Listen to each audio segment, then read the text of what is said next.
So the Dharma Arts began when Reverend Joe was here. I've been here since 2011. I took my name then.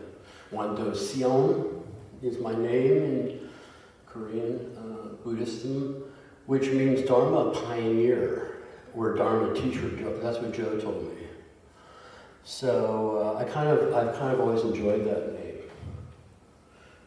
A Dharma pioneer. It makes me think of like these guys going through the woods, in the wilderness, like trying to track down something that is hard to find, or kind of going on a pilgrimage or something. And so I kind of see myself as a searcher like that. So it's an apt name for me.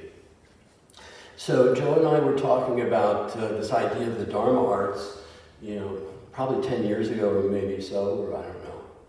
And the idea was, so Reverend MJ asked me to reinstate this, to have this happen, start happening again. It began back then, but it ended or it just didn't stop happening around the COVID when we stopped meeting. So this is the first time we've had another opportunity to kind of bring this back into being. So we decided to do it on the 5th Saturday, where there's a month. Sometimes we have months that have a 5th weekend in them. So on a month where there's a 5th weekend, we decided that on that Saturday we would do the Dharma Arts. It's the way we always used to do it. So it kind of happens every now and again. But as I said when we first started, the Dharma Arts are always happening. It reminds me of something John Cage, I don't know if anyone knows Merce Cunningham. Merce Cunningham's company. So Merce Cunningham is a modern dancer. Actually inspired me to start dancing at the age of 19. And Merce once was quoted as saying, the dance is always going on. The dance is always going on. It's just that the dancers pick up on it from time to time. The dance is always going on. But it's just that the dancers pick up on it from time to time. So this dance is always happening, the Dharma Arts. And, I've had the great good fortune to, be trained as an artist, as a dancer, and then move into psychology. It's been a great gift to me. So the humanities have been a great gift to me. So MJ asked me to write a short blurb about the Dharma Arts, what it is. So I came up with this last week. The Dharma Arts. The essential nature of the Dharma Arts is the same as our Buddha nature. Dharma Arts occur when we are one with nature and one with our Buddha nature. There's a sudden awakening. We are struck by the wonder of this awakening. We suddenly see beauty and the mystery that always surrounds us, and suddenly we see with unfiltered eyes. They emerge in various settings for us, like watching Merce Cunningham's dance company perform, really listening to a Bach cantata, reading a passage in Walden by Thoreau. We're touched in a particular way, and we delight. We're touched in a particular way, and we delight. So that's what the Dharma Arts is, at least the way I can see it. So what I'd like to do, we have certain things that are going to happen in this first session here. I'm going to do a little reading, and then Kim is going to do a presentation of visual, what do you call it, textile art? Yes. Yeah, Kim introduced me to this notion of textile art, where she does like knitting, weavings, crochetings, and there's a kind of tradition of this in a bunch of people that get together and they meet around like doing these weavings and doing these kinds of textile-like productions. And so I was unaware of that, there's a whole community. So it's like a way of connecting with people and like sharing this way of relating. And so Kim is going to be showing us some of her work. And then Paul Ferrer, who's a dear friend of mine, a very dear friend of mine, of over 10 years. I'll say more about him later to introduce him. But then Paul's going to read. I asked Paul. Paul's written some poetry. I read his poetry a long time ago, and I said, wow, this is, it really touched me in that way. So I said, hey, Paul, would you mind coming and sharing that with us? And he agreed. So Paul Ferrar will read for us. And then Brian said he would like to, and I think Brian will conclude the program by singing with us. He has some hymns that he thought really were very moving in that way, and he wanted to share that or have us all engage with that together. Okay? Carly says it's okay, so now I know. I found this, this came to my mind many years ago. I had this notion of wouldn't it be cool to have art installations in forests so that nobody would know where they came from, but you'd be wandering around and all of a sudden you'd walk into this place and you go, oh my God, what is this? Who did this? And why did they do it? And where are they? And who are they? And but you just get astounded because all of a sudden you awaken and there's this boom. It's oh my God. Like I told Paul the story the other day about, one of an early improvisation class I was in, that the woman, who's really a wonderful lady, she had all of us students, line the inside of an elevator, against the wall. So it was like a single line, against the entire wall, but we were all facing backwards. So the next person who entered the elevator would just see a line of people completely engulfing the entire, elevator around the perimeter, looking the other way. And all of a sudden, you're just fine. It's what? So these things are sudden awakening. So a long time ago, I read Thoreau, and he said this, which impressed me. So I'll share it with you as we get started here. So we're actually moving into, whether you realize it or not, it's actually happening now. So, yeah, right. It's always happening. Dance is always happening. So Thoreau said this, which seems to touch on the core of this whole experience for me. So he said this, and this is from Thoreau. I don't have, maybe in his journals, I'm not exactly sure what year, but he says, we must learn to reawaken and keep ourselves awake, not by mechanical aids, but by an infinite expectation of the dawn, which does not forsake us even in our soundest sleep. I know of no more encouraging fact than the unquestionable ability of a man to elevate his life by conscious endeavor. I know of no more encouraging fact than the unquestionable ability of a man to elevate his life by conscious endeavor. It is something to be able to paint a particular picture or carve a statue, and so to make a few objects beautiful, but far more glorious to carve and paint with the very atmosphere and medium through which we look, which we morally can do. To affect the quality of each day, that's the highest of the arts. To affect the quality of the day, that is the highest of the arts.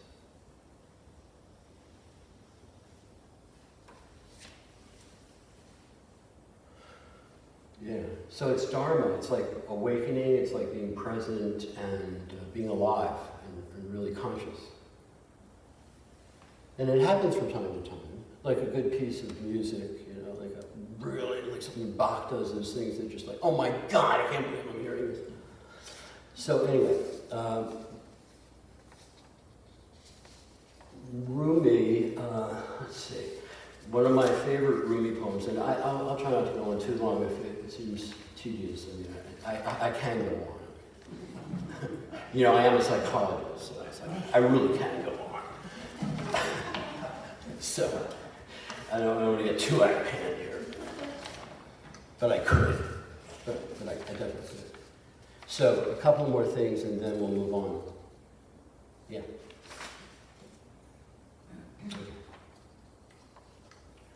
So this is one of my favorite Rumis. Everybody know Rumi? Is there anybody who doesn't know Rumi?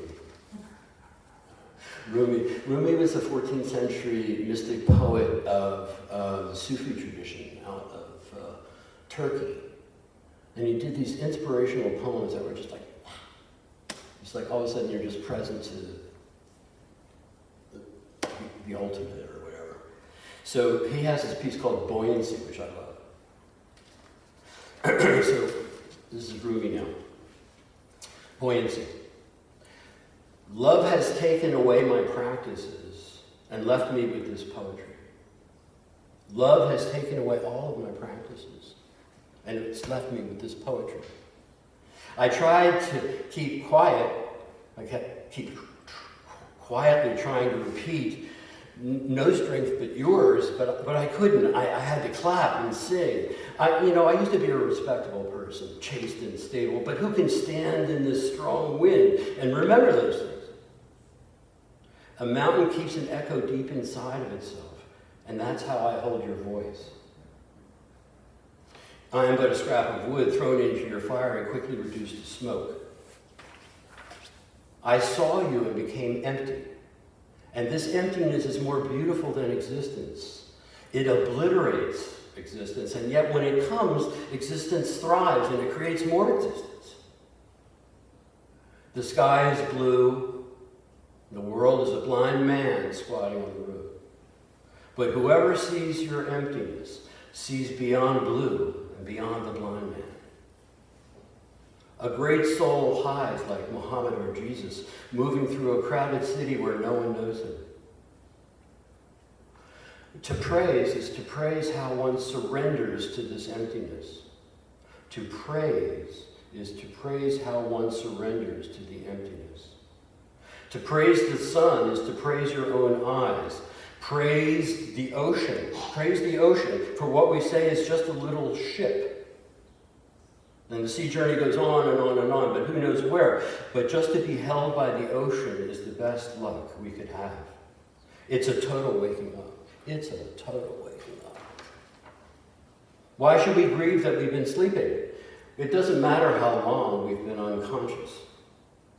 Yeah, we're groggy, but let go of the guilt. Feel the motions of tenderness around you, the buoyancy. Feel the motions of tenderness around you, the buoyancy.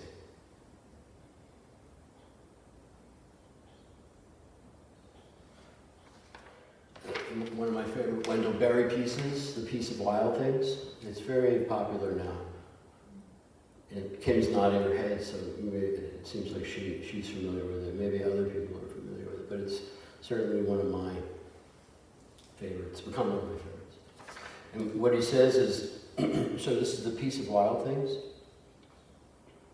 He says, when despair for the world grows in me, and I awaken in the night at the least sound, in fear of what my life and my children's lives may be, I go and I lie down where the wood drake rests in his beauty on the water, and the great heron feeds.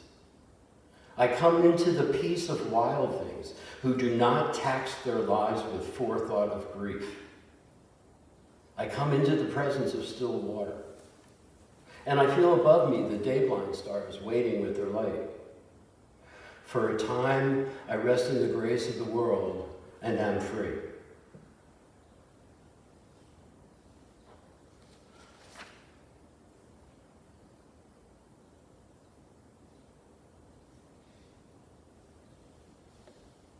Yeah, one more, and then we'll move on. Before I read the last piece, I'll read this. This is called A Glimpse of Infinity. And I found it, I was preparing for the Dharma Arts today, and I came upon this thing that I wrote in January of 2018. So it was following one of the earlier Dharma Arts experiences here. And I found I was going to give you a copy just as, because I thought it was kind of neat. So this is Reflections on a Dharma Arts presentation from the Wan Temple 13018. So this was an experiential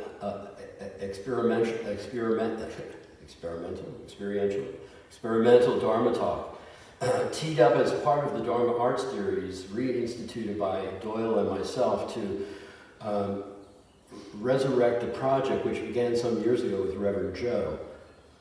Dharma Arts was introduced as those aesthetic events that result from various art forms when there's the emergence of spontaneous experiences of flow, the immediate experience of joy, delight, harmony, transcendence, inspiration, awe that occurs in the presence of the beautiful works of art that spiritualize and transform the perceiver by immediate presence of the form, various forms of music, dance, visual arts.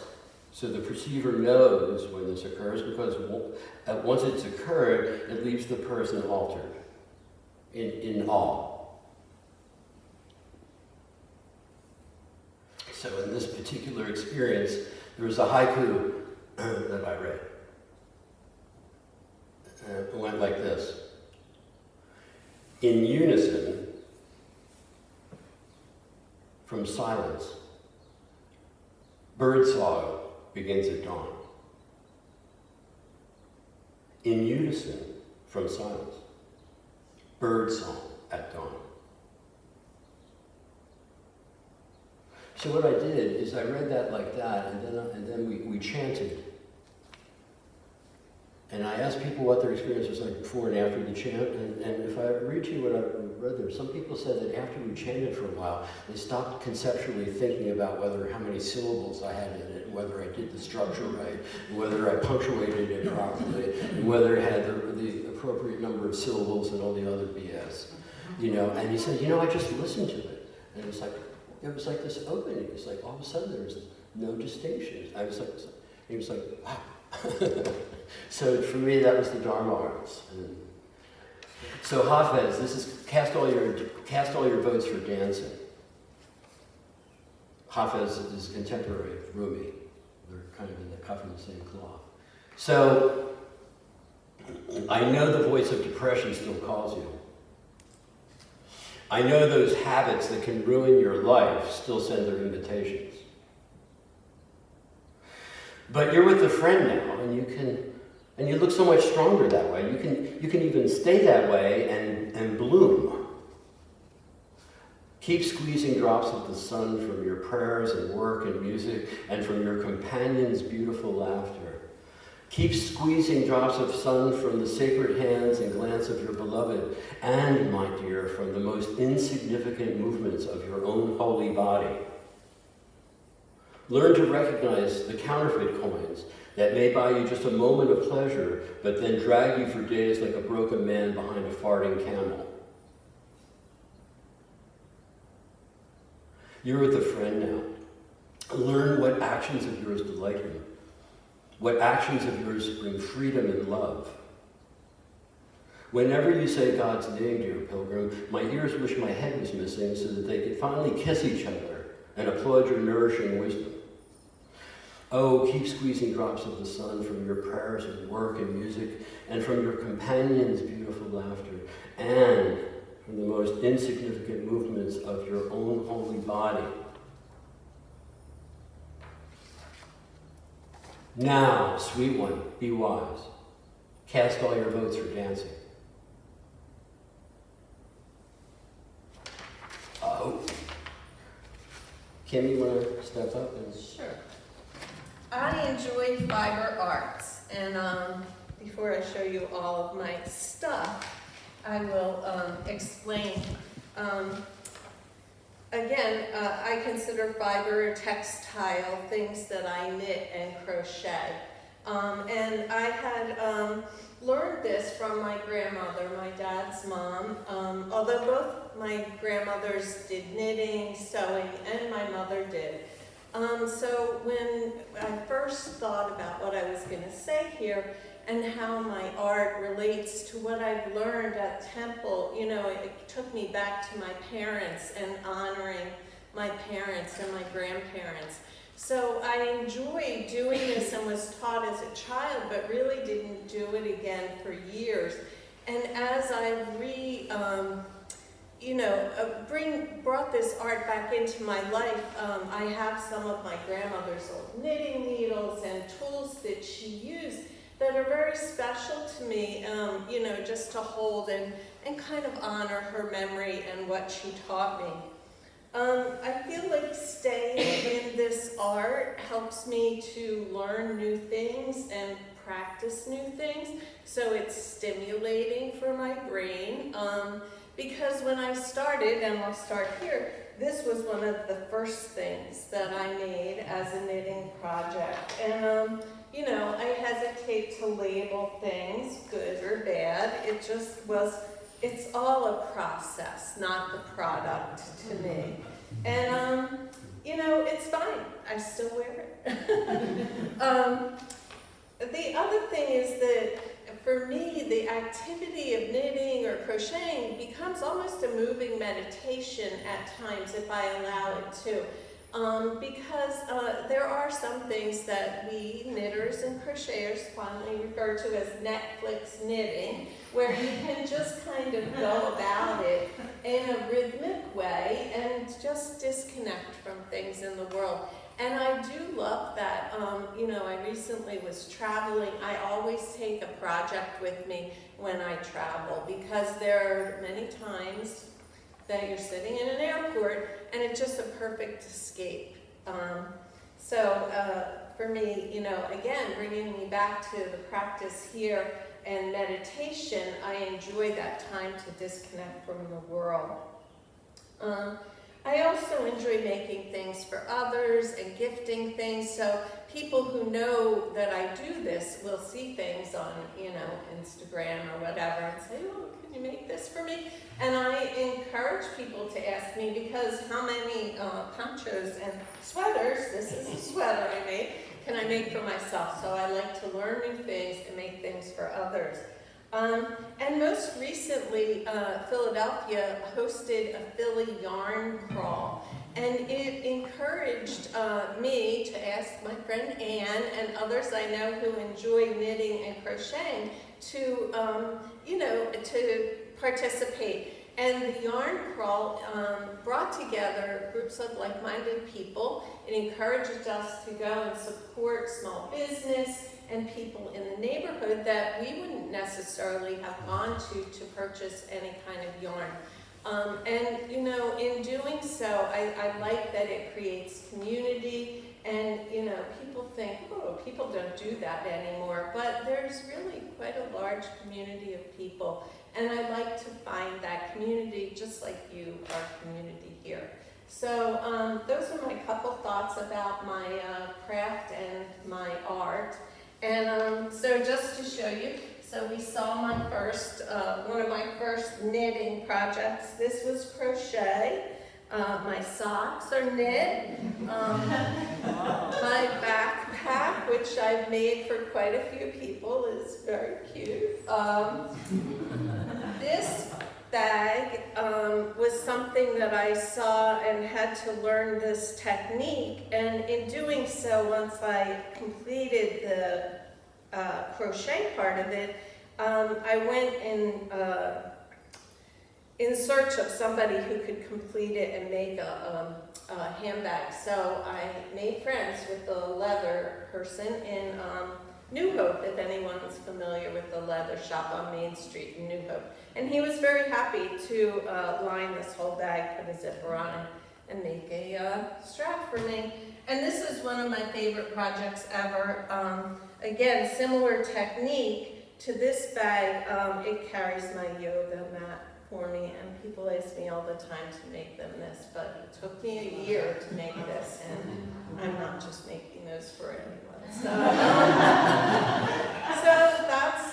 that's what I have, and thank you so much for listening.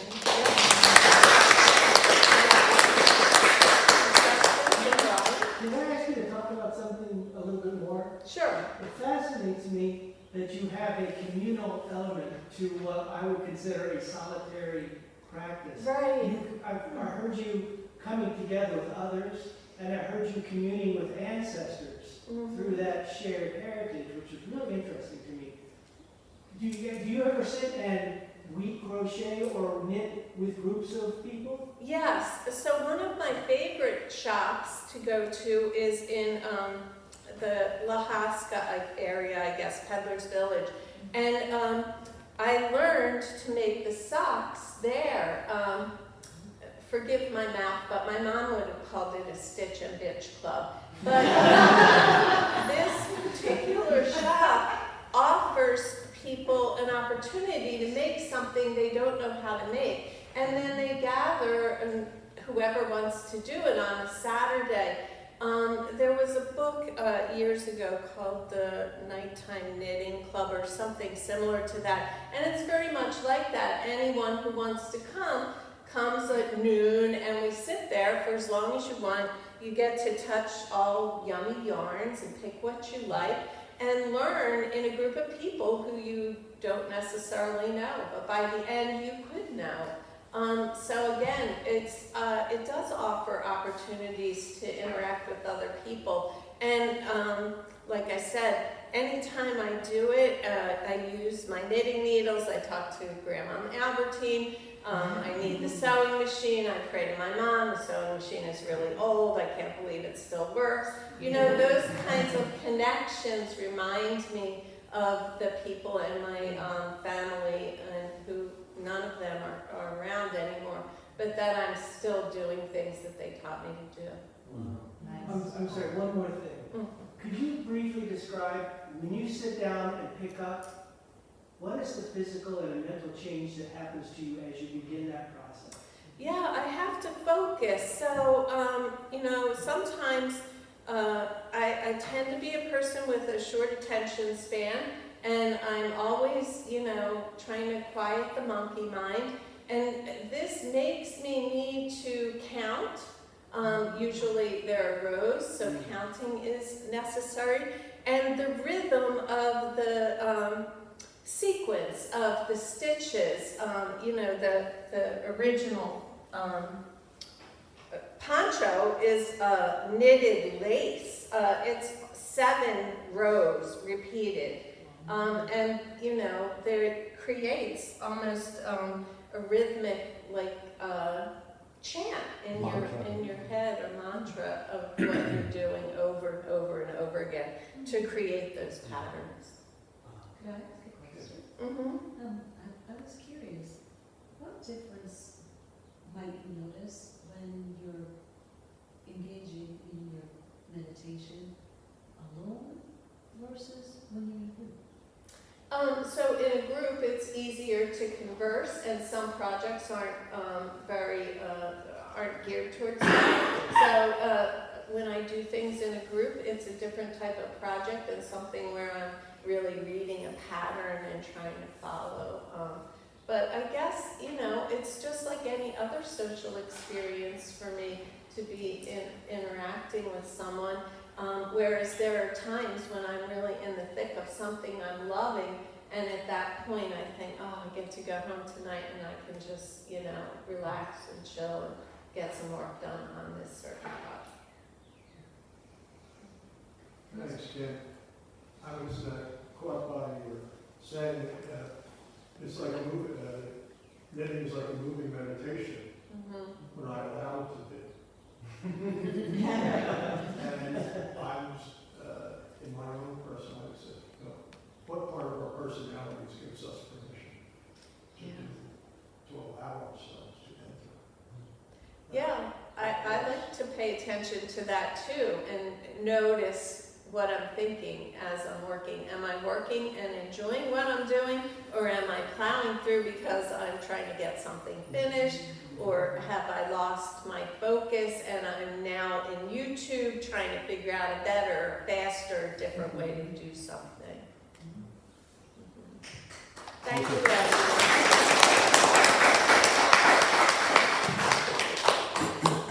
Next up, we're going to have Paul Farrar.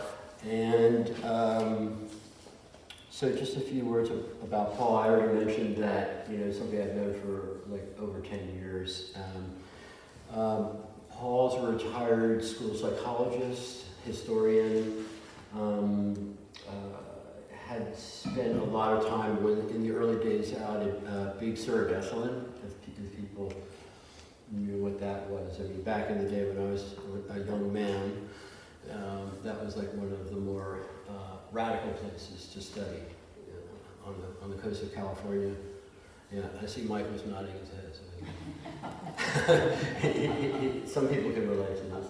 So Paul's quite a character and a very delightful mind. So as I said, I read his volume of poetry, and he agreed to come and read for us.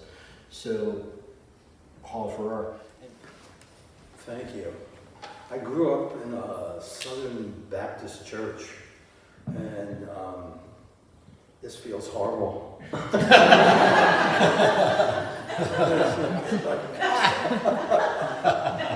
And you are all going to hell.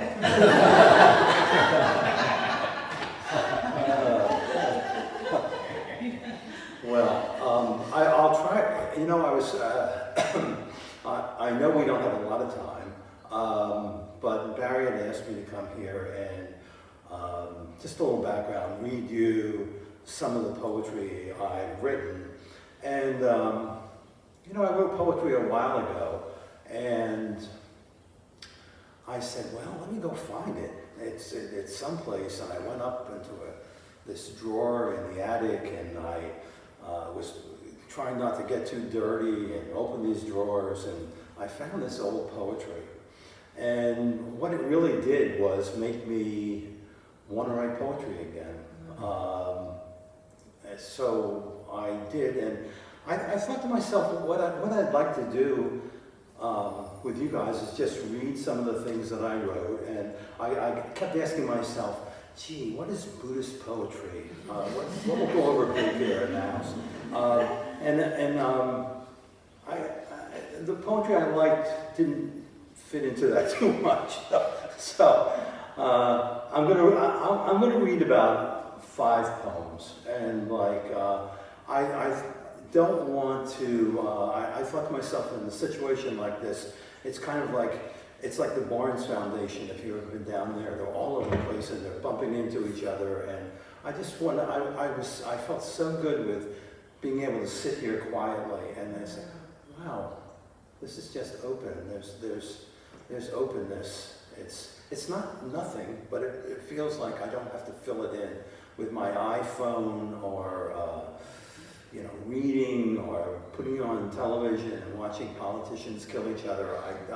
I just felt like that's very peaceful, and so I wanted to do that. And I'm not gonna read you one after the other. I'll just read you, and I just like to take a second and, for me, just kind of like acclimate myself to this, because some of these things I haven't seen too much recently.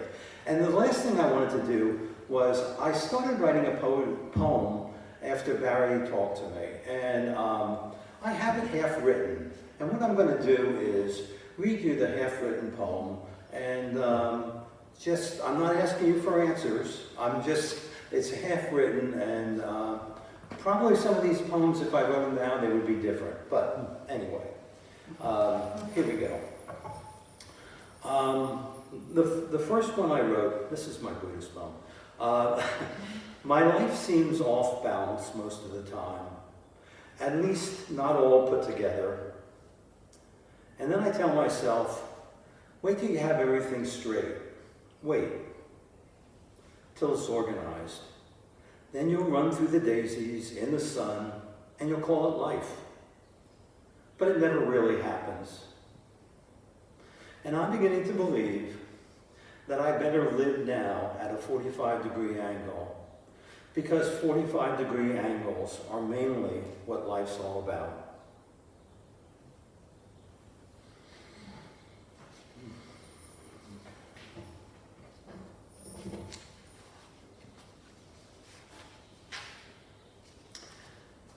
And a lot of these are about things I've seen. And as Barry was talking about Esalen, I was going down to Esalen, and I was driving down Route 1 in California, and I saw this, and I still, even when I read it today, it makes me cry. I said, there you sat in Santa Cruz, a Mexican woman with 2 children and a baby, and you held a sign that said, I will work for just food. You looked frightened and desperate. The proverbial fox in the chicken story, but the twist was that the chicken was now hunting for the fox. And I wondered, my God, are things that desperate in Mexico? And the answer was, of course, that's why she's here.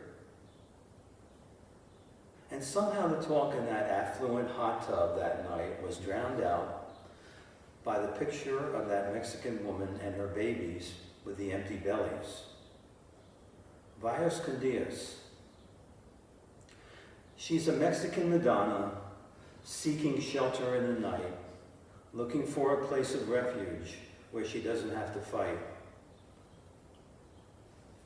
She doesn't dream of riches or castles in the sky. She dreams of milk and food, so her children will not die. She's a Mexican Madonna with Jesus in her arms, but life's a circle and there's no room on these California farms.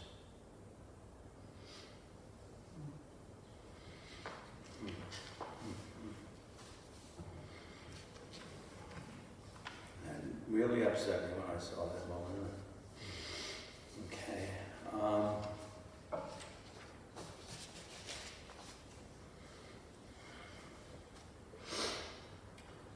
went to California quite a bit a while ago, and I was running in Golden Gate Park, and as I ran around the corner, I saw them.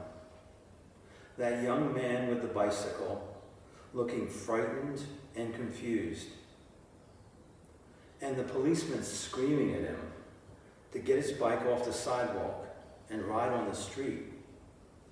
The young man, eyes looking down, looked humiliated and scared.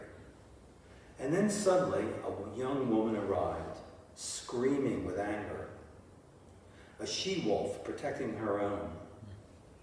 Oh, by the way, officer, if you haven't noticed, he doesn't speak English. He can't understand what you're saying. He's Italian. And then the support of the dejected Italian boy. And the officer, still angry, not daring to show his embarrassment, slamming his door, screeched away. And I felt sad for the boy. And the more I thought about it, I felt sad for the policeman. It just felt so normal. People yelling, and then yelling even louder when no one responds. Demanding what can't be given, because none of us are really listening to each other or understanding what's being said. And it, the way things are, leaves us all hurt and alone, looking in the mirror for the answers that never come.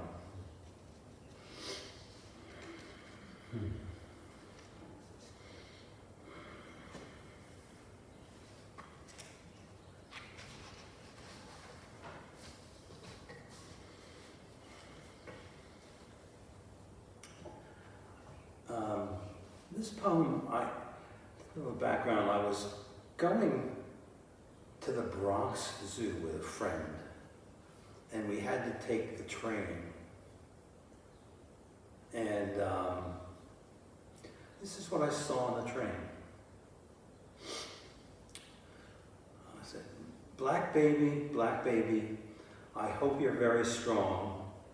Rattling rails through the Bronx, just where you belong. Your mother looks so proud of you, with love that's in her eyes. She seems to want so much for you, large dreams that shouldn't die. And in her face there's so much love, a gentle, strong cocoon, and outside desolation reigns, a picture from the moon. Shattered windows, burned out rooms, nothing can survive. But sometimes in this war zone, a flower seems to thrive. In downtown, they sell watches that rich men can afford, and uptown, they just shoot up dope, waiting for the Lord. Politicians, good and bad, have said they'll sing your song. But when the votes are counted, I hope you're very strong. Black baby, I hope that you can grow in this land where winds of hope seldom seem to blow.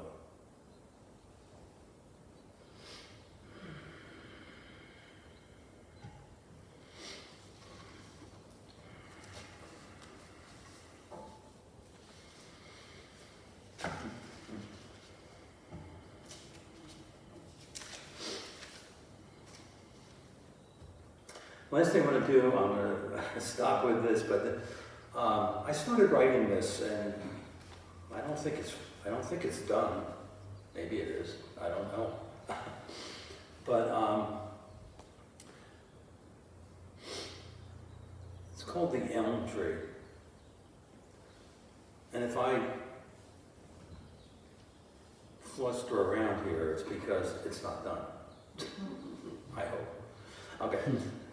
There is an old tree just outside my bedroom window. 2 different times, arborists have come to my house. They were looking at the tree the way a teenage boy looks at a sexy girl next door. They stood, silently and wordless, staring. They said that the tree was a miracle. It was an old elm tree. And most elm trees don't get to be old. They have died by Dutch elm disease long ago.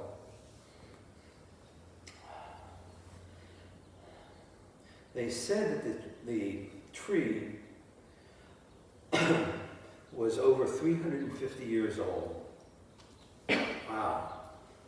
That was before the Lenape Indians, when they lived here, William Penn, the Revolutionary War, George Washington, slavery, the Civil War, Abraham Lincoln, the First and Second World Wars, and now it bears silent witness to today, to the world we're sculpting, good or bad, whatever it's going to be. It lost massive branches in a storm. Luckily not on my house, but also it unleashed a group of bats, and one of them flew into my house. They were driven from the 350-year-old home. My neighbor and I solemnly discussed its future, and it survived us too. Standing quietly, tall, regal, like the Sphinx, with hidden secrets that I'll never know. That's it.